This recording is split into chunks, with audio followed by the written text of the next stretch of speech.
Hai hai hai hai, ketemu lagi nih dengan Kak Elia. Hari ini kakak ingin mengajak adik-adik semua untuk merenungkan firman Tuhan. Ayo kita mulai.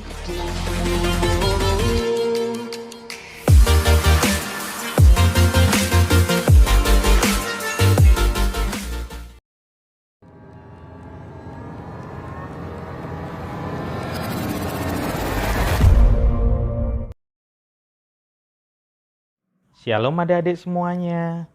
Kita bertemu kembali dalam Gerakan Cinta Alkitab hari ini.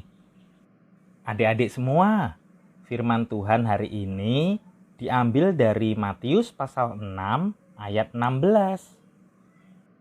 Kita akan membacanya bersama ya. Dan apabila kamu berpuasa, janganlah muram mukamu seperti orang munafik. Mereka mengubah air mukanya, supaya orang melihat bahwa mereka sedang berpuasa. Aku berkata kepadamu, sesungguhnya mereka sudah mendapat upahnya. Adik-adik, untuk memudahkan kita dalam merenungkan firman Tuhan ini, yuk dengarkan cerita dari kakak. Shalom adik-adik semua. Adik-adik, hari ini ada teman-teman yang beragama Muslim mulai menjalankan ibadah puasa. Mungkin adik-adik bertanya kepada kakak, kok kita tidak ikut berpuasa sih kak? Adik-adik, apakah berpuasa ada dalam kekristenan? Jawabannya ada. Ya, puasa juga ada dalam kekristenan loh. Alkitab pun menceritakan banyak tokoh yang juga berpuasa. Ada Musa berpuasa di Gunung Sinai. Juga Hana berdoa dan berpuasa waktu ia meminta seorang anak dari Tuhan. Ada juga Daud berpuasa beberapa kali. Kemudian ada Esther yang mengajak umat Israel untuk berpuasa. Yohanes Pembaptis juga meminta murid-muridnya untuk berpuasa dan masih banyak lagi yang lain. Bahkan nih adik-adik, Yesus sendiri pun juga berpuasa selama 40 hari 40 malam. Lalu adik-adik, apa sih tujuannya jika orang Kristen itu berpuasa? Apakah itu hanya terbatas pada tidak makan dan juga tidak minum? Tentu tidak ya. Puasa adalah waktu khusus di mana kita tidak makan, tetapi mengambil waktu untuk terus berfokus pada Tuhan.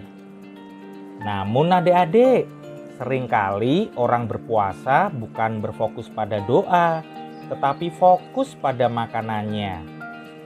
Walaupun kita sebagai umat Kristen tidak diwajibkan untuk berpuasa, tetapi kita tetap bisa melakukannya loh. Tentunya supaya kita semakin dekat dengan Tuhan, di mana kita berdoa dengan sungguh kepada Tuhan.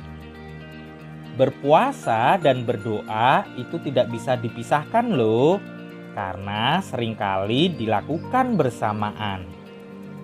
Tujuan berpuasa sesungguhnya adalah untuk perkara-perkara rohani, terutama sekali adalah untuk merendahkan diri di hadapan Tuhan.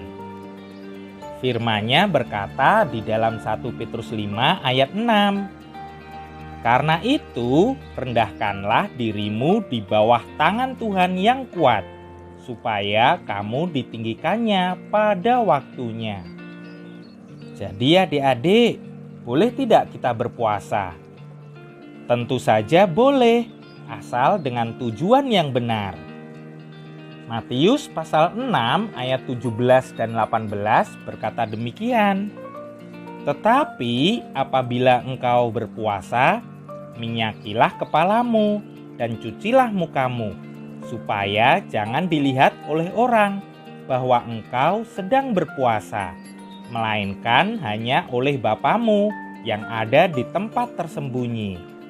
maka Bapamu yang melihat yang tersembunyi akan membalasnya kepadamu. Adik-adik, berpuasa itu bukan untuk dipamerkan, tetapi bagaimana ketika kita berpuasa, kita terus bersukacita dan berdoa kepada Tuhan. Jadi, ketika kita berpuasa, tidak perlu kita umumkan kalau kita sedang berpuasa. Tetapi biarlah melalui puasa itu kita terus memuliakan Tuhan. Haleluya. Adik-adik, untuk mengakhiri renungan kita hari ini, ayo kita berdoa. Tuhan Yesus, aku rindu untuk selalu dekat denganmu. Bimbing aku terus ya Tuhan. Amin.